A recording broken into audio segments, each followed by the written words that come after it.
George Santayana, the American philosopher who was neither American, he was Spanish, nor, arguably, a philosopher. A lot of people think he was a poet. Famously said, partisanship is treason in philosophy. I think that's true and important, and I have to keep reminding myself of it.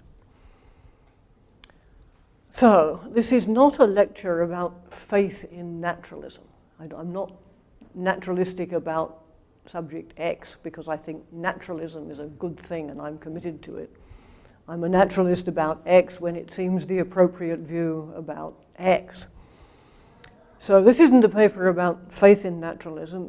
It's a talk about the nature of belief and the place of the concept of belief in a modestly naturalistic epistemology like my own.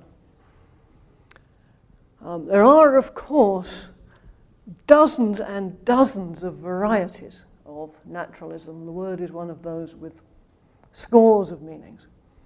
Literary naturalism, artistic naturalism. And then there are philosophical naturalisms in metaphysics, in ethics, in philosophy of science, in epistemology. That's not meant to be a comprehensive list, it's just that I ran out of space on the slide. Philosophical naturalisms differ in strength. This is a very simple scheme, but it helps to classify a lot of people in an interesting way. The most modest simply eschews supernatural or purely a priori approaches. A more ambitious approach hopes to turn philosophical questions over to the relevant science to resolve. And the most ambitious takes the view that philosophical questions are inherently misconceived. We should be doing science instead.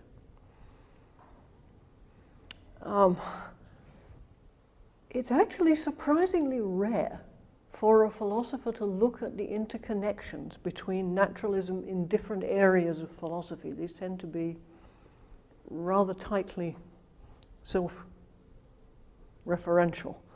But Sidney Hooke is an exception. He explored the relations between naturalism in metaphysics, in epistemology, and in philosophy of science. And when I found him doing this, I was particularly excited because connections of exactly the kind he suggests you can find running through my work. So it looks as if he and I both got something right. For example, I think I would describe my approach in metaphysics as modestly naturalistic. At any rate, it's completely different from anything in, say, David Lewis or Saul Kripke, who seem to me to be the 20th and 21st century representatives of a priori metaphysics in the old traditional way. And yet, it's not remotely like Quine's metaphysics, which he simply allows to tag along behind the relevant science. Oh, well, you know, they tell us this these days, so this must be what the world is like.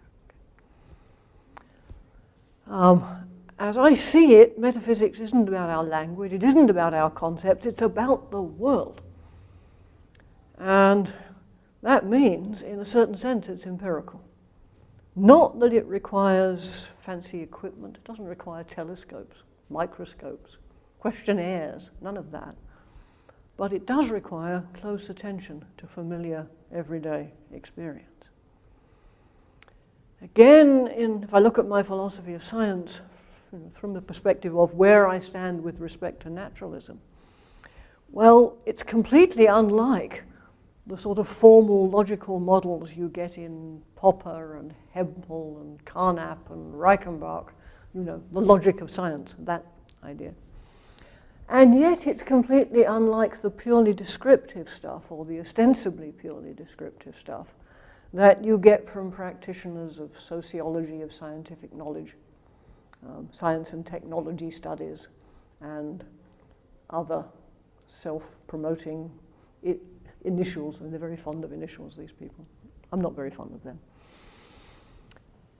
I think of the sciences as continuous with the methods of everyday inquiry, but enormously enriched and amplified, refined by scientific helps to inquiry, instruments of observation. models, metaphors, the calculus. Well, actually, start with Roman numerals. The shift from Roman to Arabic numerals was enormously scientifically important. You can make it vivid if you think what it would have been like to do long division in Roman numerals. It's horrendous. It's really horrendous. It was a university subject and a difficult one. And then we got Arab numerals, then the calculus, then statistics, and nowadays computer programs. Helps to the intellect. In both, let's say, metaphysics and philosophy of science, I have nothing to do with supernatural entities or supernatural explanations. The point about the scare quotes is I suspect that what's wrong with supernatural explanations is they fail to explain.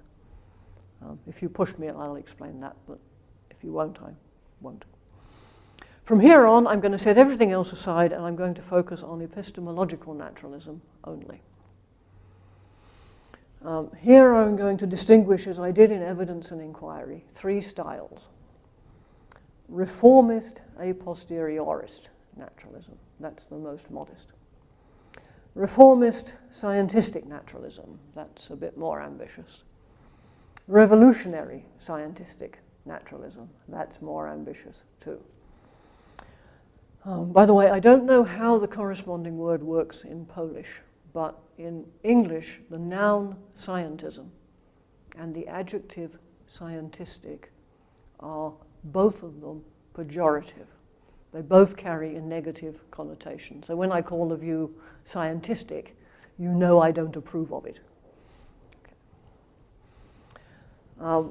Reformist a posteriorist naturalism, which is how I would describe my own position, thinks of epistemology not as wholly a priori, but as continuous with the sciences of cognition, and acknowledges the contributory relevance of those results from those sciences to epistemology. That's the view defended in Evidence and Inquiry, which is now out in its second edition. That was an advertisement. Reformist scientistic naturalism looks to the sciences of cognition to answer epistemological questions. It says, look, these are old epistemological questions. We have been dealing with them for hundreds of years. We haven't solved them. Cognitive psychology can solve them, or maybe neuroscience can solve them, but one of the sciences will be able to solve them. This appears to be Alvin Goldman's official view, though curiously, if you look carefully at his enormous book called Epistemology and Cognition, which is supposed to be an expression of this second form of naturalism. But the first half is philosophical, the second half is material from the cognitive sciences, which he is reporting. And the curious thing about this book is that absolutely none of the key concepts he spells out in the first half appears anywhere in the second half. Goldman doesn't like me very much because I read his indexes, and they're always kind of incriminating. They show something wrong with what he's up to. So, revolutionary scientistic naturalism denies the legitimacy of the old epistemological products altogether and urges that they be abandoned in favor of natural scientific projects. This is the view defended by an early Stephen Stich. He changed his mind later. And defended most notably by the Churchlands, who are a married couple, who are a sort of philosophical team. All three positions can be found in Quine, sometimes in the same sentence or in the very same paragraph. No wonder he looks so pleased with himself. It's quite a trick to have three incompatible views in the same sentence and to get away with it for decades. I finally figured out in the late 1980s that Quine really didn't see the difference between these views. I'll tell you why. I spoke at a conference for Quine's 80th birthday. It was in St. Louis. There was a small contingent from Britain. It was very intimidating. Lord Quinton, Sir Alfred Eyre, Sir Peter Strawson, and me. I had to go first. Not fair, but anyway, I had to go first. And I gave a paper about what I took to be Quine's naturalism, which was the more modest view. And after I'd spoken, Quine said, yes, that's right, that's what I meant. And for 24 hours, I was really happy. You know, I was the happiest person on the planet, I think, for 24 hours. I got it right, and Quine acknowledges it. And the next day, somebody gave a paper about Quine's naturalism, which interpreted him roughly like Goldman. And Quine said, yeah, that's right, that's what I meant. And on the fourth day, someone gave a paper interpreting him like the Churchlands, and he said it again. And at this point, I was very confused, but sure of one thing, and that was Quine did not understand the distinction I was making here. In Quine, I think this is lubricated by an ambiguity. How does he do this? How do you manage to have three incompatible things in the air at once and not notice? I think because he uses the word science in two different ways. One is to refer to our presumed empirical knowledge. This is not the current usage of the word science in English. The current usage is narrower. It's an older usage connected with its Latin root in knowledge. And he also uses the sciences, science in the sense of the sciences. That's to say physics, chemistry, biology, the medical sciences, etc., etc., etc. I make the distinction by using different typefaces. So he starts with the idea that epistemology is part of uppercase science. That's to say, our empirical knowledge. Well, I agree with him. That's the modest thesis. And then he shifts to epistemology as part of science. That's to say, it's somehow part of physics, chemistry, biology, sociology, psychology, etc., etc. That's the more radical view. And at the point at which he's asking himself, you know, and what exactly is physics going to contribute to epistemology? We're going to ask the physicists what counts as good evidence, whether the fact that a theory predicts something that turns out to be true is a reason for believing it. These are questions for physicists. Well, no, it's so implausible that he says, well, actually, those old epistemological questions are not legitimate anyway. So the fact that physics, chemistry, etc. can't answer them is no skin off their teeth. Okay. I'm going to focus here specifically on the place of the notion of belief in naturalism. In part because Quine and Stich and the Churchland all give as one reason for their revolutionary naturalism skepticism about belief. None of them believes in belief. So I call them atheists. But they're not the same kind of atheists. They're actually different kinds of atheists. Quine is an extensionalist atheist. He doesn't believe in beliefs because if there were any, they would be intentional objects, and he's an extensionalist. Stich doesn't believe in belief because he thinks if there were a correct account of belief, it would be functionalist. But functionalism doesn't work, he supposes, and therefore he doesn't believe in beliefs. The Churchlands are smooth reductionist atheists. That's to say, they think if there were beliefs, they would have to be smoothly reducible to states of the brain. That's to say, we would have to be able to identify a particular type of brain state that corresponded to each belief. But they believe that, sorry, I shouldn't have said that. They believe this can't be done, and so they believe that there are no beliefs. You can see already there's something wrong with this position. They're not actually the only atheists around. Popper is a famous atheist, though he's not an epistemological naturalist. Popper was an objectivist atheist. His argument was, if you allow the knowing subject into epistemology, your epistemology will inevitably be subjective. But subjectivism is a bad thing. Therefore, we're going to have to do epistemology without a knowing subject. I don't believe you can do epistemology without knowing subjects. But in any case, I think Popper had confused the personal with the subjective. I believe these are very different concepts. If you talk about knowing subjects, then indeed you will have to talk about certain things that are personal. For example, how justified I am in believing something depends on how good my evidence is. So if Tomas and I both believe the same thing, but he has better evidence than I, he's more justified than I am. So there's something personal going on, but this doesn't make justification subjective, which was what Popper was afraid of, I think. So, unlike Popper, unlike Stich, unlike the Churchland, unlike Quine, I need an account of what belief is. That's what I'm going to try to work out here. So, what is it? My account is going to have 3 elements. These are interconnected elements, so don't rush to conclusions when I give you one, because part of the work's being done by the interconnections. The first is dispositional or behavioral, the second is neurophysiological, the third element is socio-historical. The behavioral element has a complicated ancestry. The initial push, I think, comes from the Scottish psychologist Alexander Bain, who connected belief with action via the thought. The best possible test of whether somebody believes what they say is whether they will act on it. You know, suppose I tell you that the ice on the lake is thick enough to walk across. And then when I need to get to the other side, I say, I think I'll walk around, I need a walk.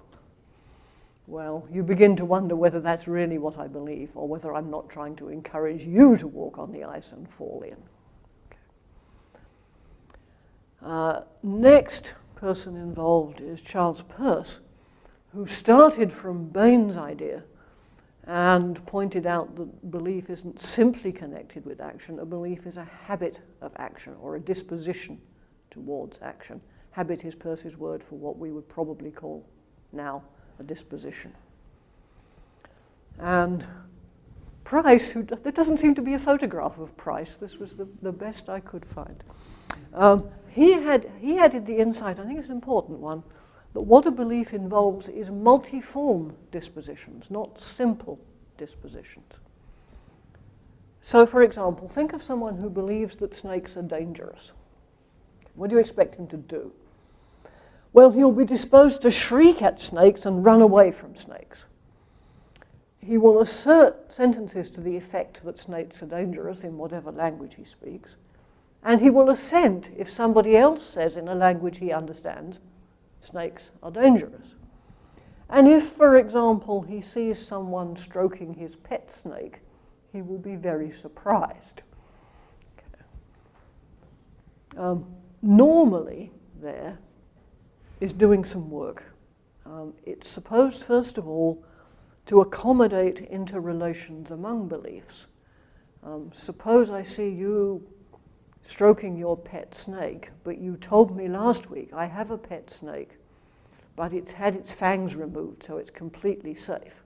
Then I won't be surprised, even though I still believe that snakes are normally snakes are dangerous. There are also cases where people have abnormal desires.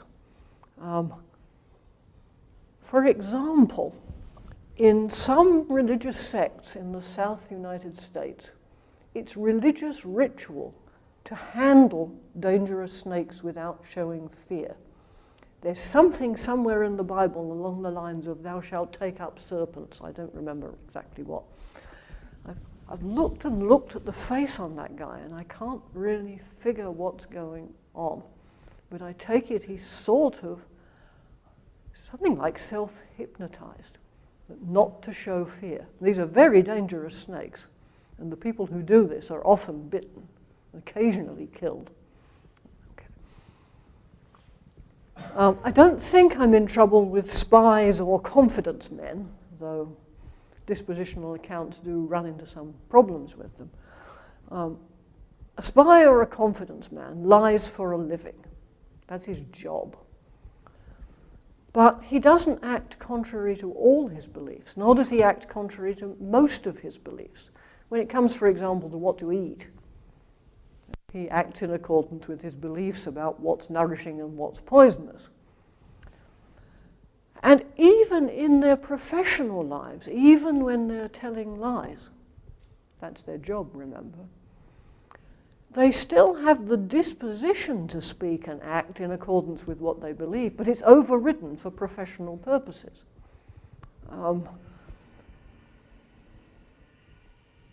Think of the time that you said something, well, I think of the time I've said things somewhat more optimistic than my real beliefs to a dean, on the grounds I didn't really want to get in big trouble by being too candid. Well, I still had the disposition to say what I really believed. I just bit my tongue, as we say, and didn't say all of what I feared the problem was. Okay. And it's kind of nice to find I can explain the difference already between a degree of belief, which depends on how strong the disposition is, which is roughly a matter of how much you'd bet that P, or how surprised you'd be if it turned out that not P. And the firmness of belief, which depends on how entrenched the disposition is, how easy it would be to change it.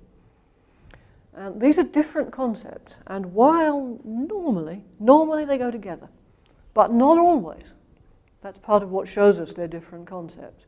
It's possible to believe something with a very high degree of confidence, but a low degree of firmness, or the other way around, with a high degree of firmness, but a low degree of confidence.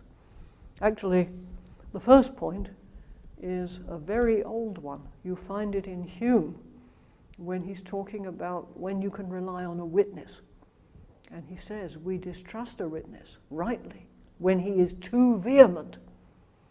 Right? That means his degree of confidence is too high, and he could easily be changed in that belief if you just gave him some evidence to the contrary.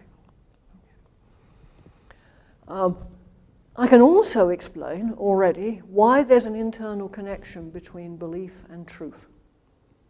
Okay. Why it's part of what it is to believe something, that what you want to believe is things that are true. Why? Well, because to assert or to assent to P is to commit yourself to the truth of P. So, you can do that, of course, without having the concept of truth, but I in the third person can say, even of someone who doesn't have an express concept of truth, he is committed to the truth of this proposition. He believes it. So that when James says, the true is good, the good in the way of belief, that's true in virtue of what it is to believe something, just in virtue of the first level of what it is to believe something. This is also consonant with what I think of as a laconicist understanding of truth. Laconic means short, terse. Laconia is the Greek word for Sparta, so it means Spartan. I'm following Frank Ramsey. It's not a redundancy theory. If you ask me afterwards, I'll explain why I say that.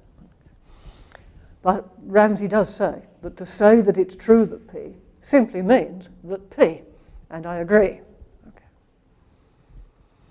Second layer, interconnected with the first and with the third. These verbal and the other dispositions are physically realized. They're not happening in some mental Cartesian substance. They're happening in the brain, in the nervous system. That doesn't mean they're smoothly reducible to neurophysiology. They're not. I'll explain why not in a minute. But they're realized by means of interconnections between, you understand this is not serious neuroscience. This is philosophical neuroscience. I expect them to fill in the details.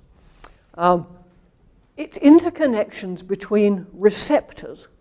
That's to say, whatever it is registers input from the world. Right? We know something about what that is, but we don't know everything about what that is. And activators. That means whatever activates verbal or other behavior. And these, I take it, are all physical mechanisms which we're gradually beginning to understand, but only very gradually. And anything I said when I wrote this paper about how would probably be outdated in a year, so I won't say anything much. Okay. The picture I have, though, is not of a kind of neurophysiological state that corresponds to a particular belief. I think that picture is completely wrong. There is no neurophysiologically identifiable kind of state that corresponds to the belief that Carnap had an aunt who lived in Vienna. Right? But there are generic, I mean, there are lots and lots of neurophysiological bits of the brain which are generic in the sense they're all the same until the person's been around the world and they've got associated with things in the world. But generic bits of the brain get associated in a particular person with an object or a property or a word or a thing.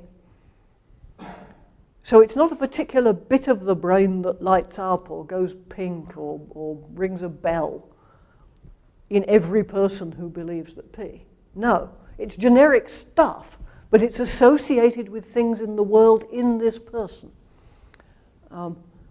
This, as it turns out, is apparently confirmed by some recent brain science. I say this with very tentatively because I don't know what will survive and what won't. And relying on one piece of work is always dangerous in my view around here. But there is some really rather interesting work that draws the conclusion that they can identify in a patient a single neuron that fires whenever he hears the name of a person or sees a picture of the person or the object or whatever it is. These were people, they were working on people who were awaiting brain surgery, so that poking around in their brains was legitimate. And while they were poking around, they figured they might learn something interesting, and indeed they did.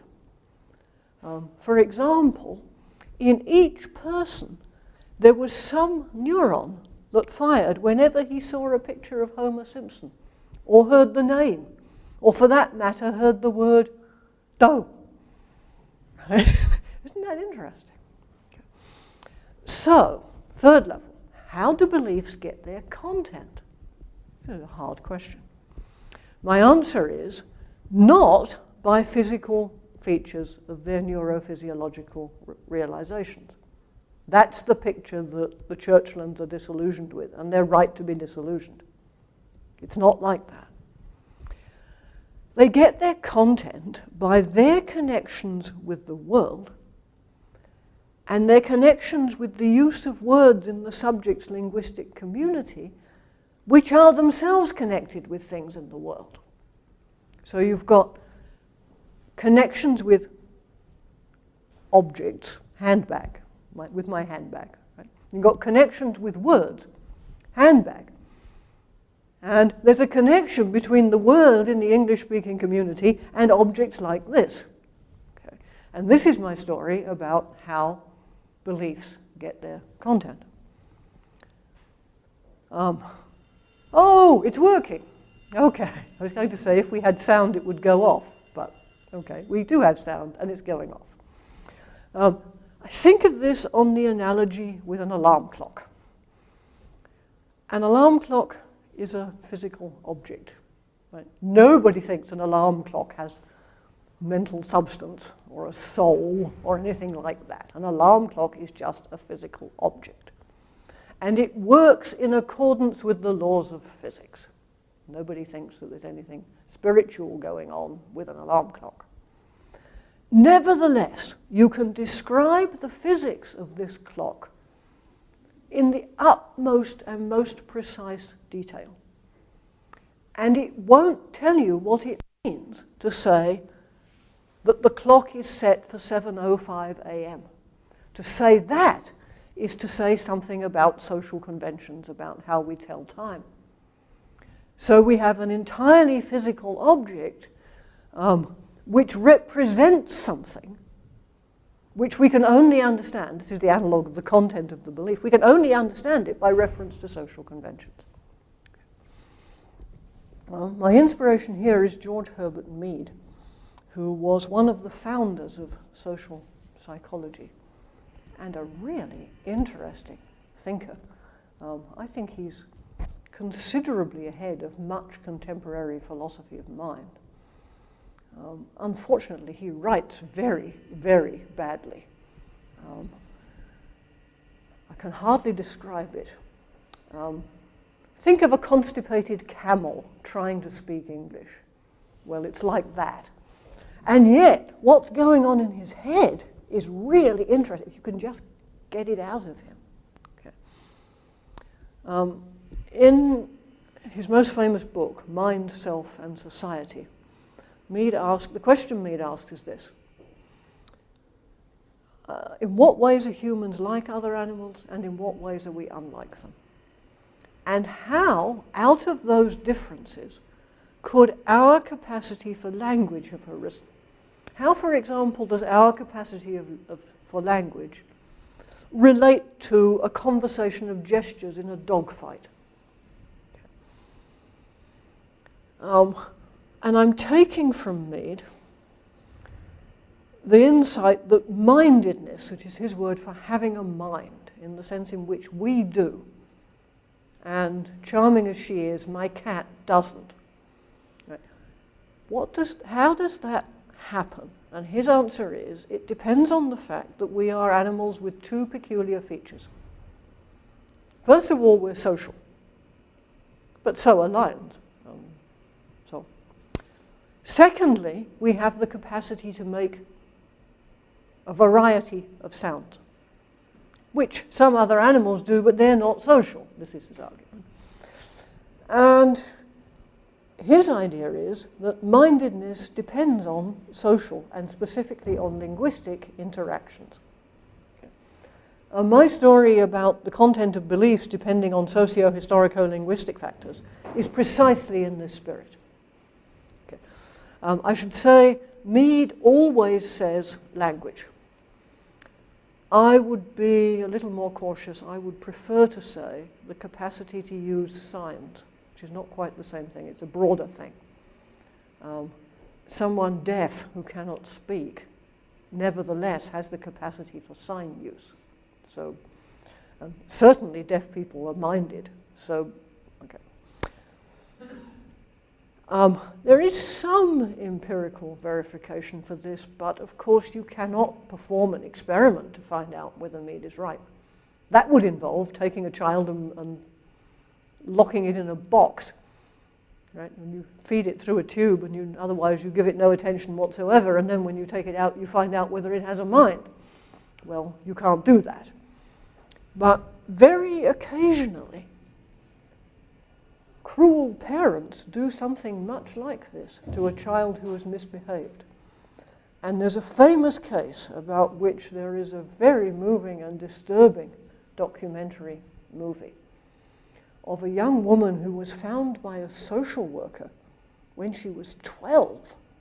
What were the social workers doing for the past 12 years?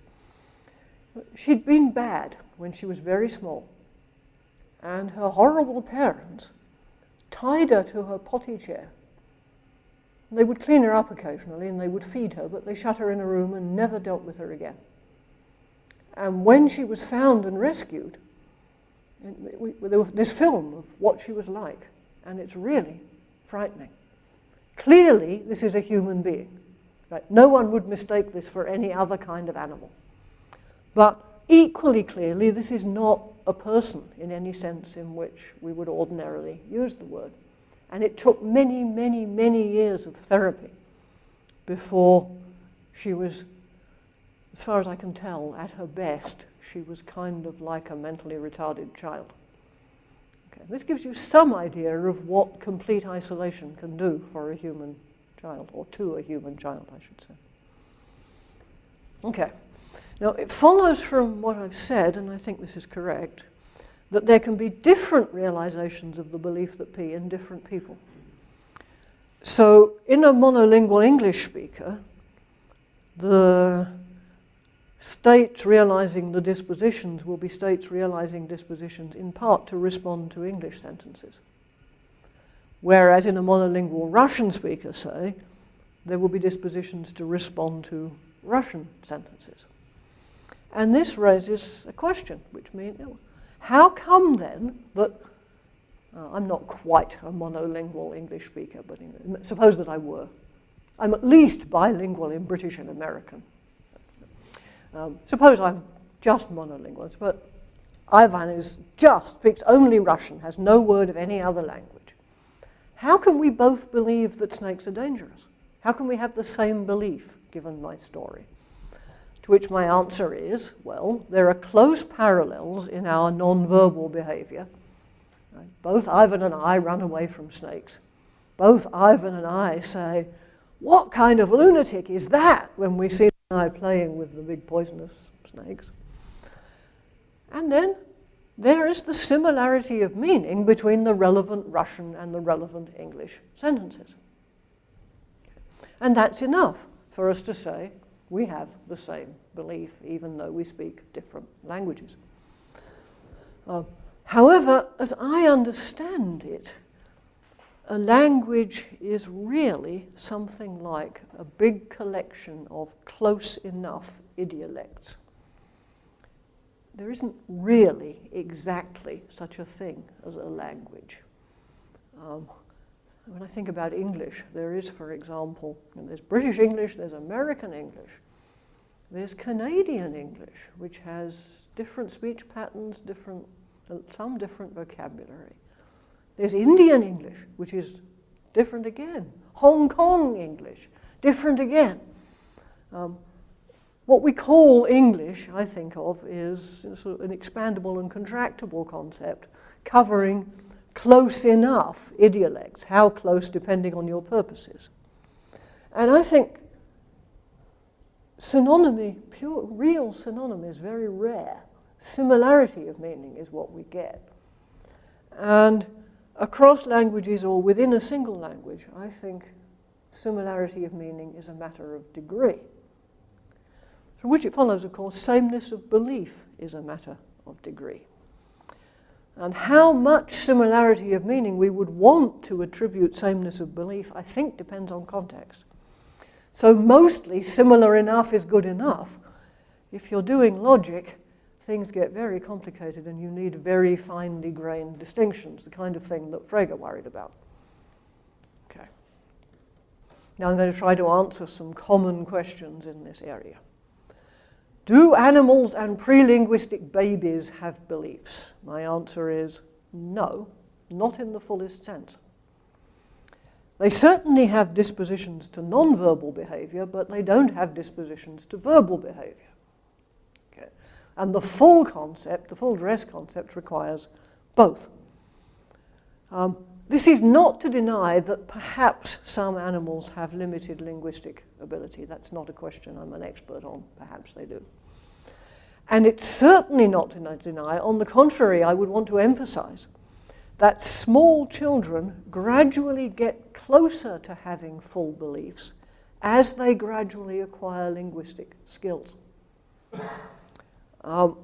There's an example, it's going to take some explaining, but I think it's worth it because it's a very good example of what I mean. The McMartin preschool case was at the time, this was the mid-80s, the longest running and the most expensive criminal trial ever in the United States. That means it was very long running and it was very expensive. It involved all the teachers at a little kindergarten, a preschool, who were accused on the testimony of a hysterical mother who had, I think, simply misunderstood what her little boy was complaining about. But she believed that all these teachers were sexually abusing the children in their care in absolutely bizarre ways. All the teachers were tried for this crime. All of them were acquitted.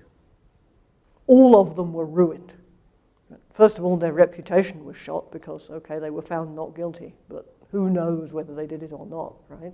Who wants to employ them? And it was very expensive to defend themselves, so they'd all mortgaged their houses and spent all their savings. It was a terrible, terrible thing. Well, how did they get the evidence even to bring this thing to trial? Out of the little kids. Okay. They had therapists interviewing all the little children in the school. And there's a book of transcripts of these interviews. And one of them is absolutely unforgettable. It involves little Tonya. She is 4. And the therapist has tried to get some accusation out of her. You know, did the teacher touch you? No. Are you sure the teacher didn't? No. Tonya, do you know the difference between the truth and a lie? Tonya, do you know what a lie is? Yeah, it's sort of brownish and it has big teeth. She doesn't know the difference between a lie and a lion.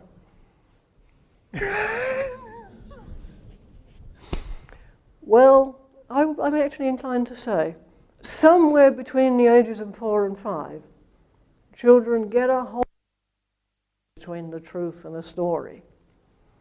And it's about then that I'm willing to say that they have beliefs in the fullest sense. So this is a very fine illustration of the place where roughly I would say the lie comes. Okay. What about Stich's Mrs. T? Stich is really rather unkind about this woman. She worked cleaning his house. He's very condescending. She was elderly. One conjectures that she was suffering from Alzheimer's or some similar disease. Stich reports her bizarre responses to questions. He would ask her, Mrs. T, what happened to President McKinley? He was assassinated. Mrs. T, is President McKinley alive or dead? I don't know. Mrs. T, are you alive or dead?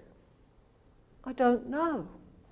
The connections in her brain were getting all clogged up. Her capacity for full belief was failing as those connections failed. But what Stich does is to draw the conclusion from pre-linguistic babies and my demented cleaning lady don't have beliefs to nobody has beliefs. And that's crazy because we know exactly what the difference is between the pre-linguistic babies and Mrs. T at the other end and the rest of us who do have beliefs. Okay. Both Stich and Churchland make a lot of the fallibility of introspection. Do you know the joke about 2 behaviorists who meet on the street? No? Hi, you're fine, how am I? Okay. Yes, introspection is fallible. Sometimes, actually, I will come home from work and my husband will say, what's wrong? And I will say, nothing. Because I think, I shouldn't bother you with this crap. And finally, when I can't sleep and I get up in the middle of the night, he will get up and say, okay, now tell me what's wrong. And he knew all along from my body language something that I didn't know about myself, namely I was upset about something. But of course, it clearly doesn't follow from the fact that we can be mistaken about what beliefs we have, that we don't have any, right? Which is the conclusion that Stich and the Churchland want to draw. Our beliefs surely aren't always transparent to us. This is in part because we're very good at self-deception. Human beings have an amazing capacity to fool themselves about what they really believe. Luckily, with the help of Pascal, I can explain how we do it. If you want to make yourself believe that P, the way to go about it is to behave as if you did believe that P. And if you can keep it up, you probably will eventually. That was, of course, his advice after the wager. There are, of course, many questions remaining which I can't exactly answer yet. I'm working on it. What exactly is inference? I don't mean in the sense of the thing that's in the logic book. I mean in the sense of what goes on in my head when I draw a conclusion from certain evidence. I've been talking about belief as a disposition, but what's going on, what's different when the belief is before your mind at the moment? And how exactly does seeing a black swan, for example, what's the mechanism by which it changes your former belief that all swans are white? I don't know exactly what to say about how that works. And a proper theory ought to be able to do that, but I can't, not yet. I've done enough. I'm exhausted.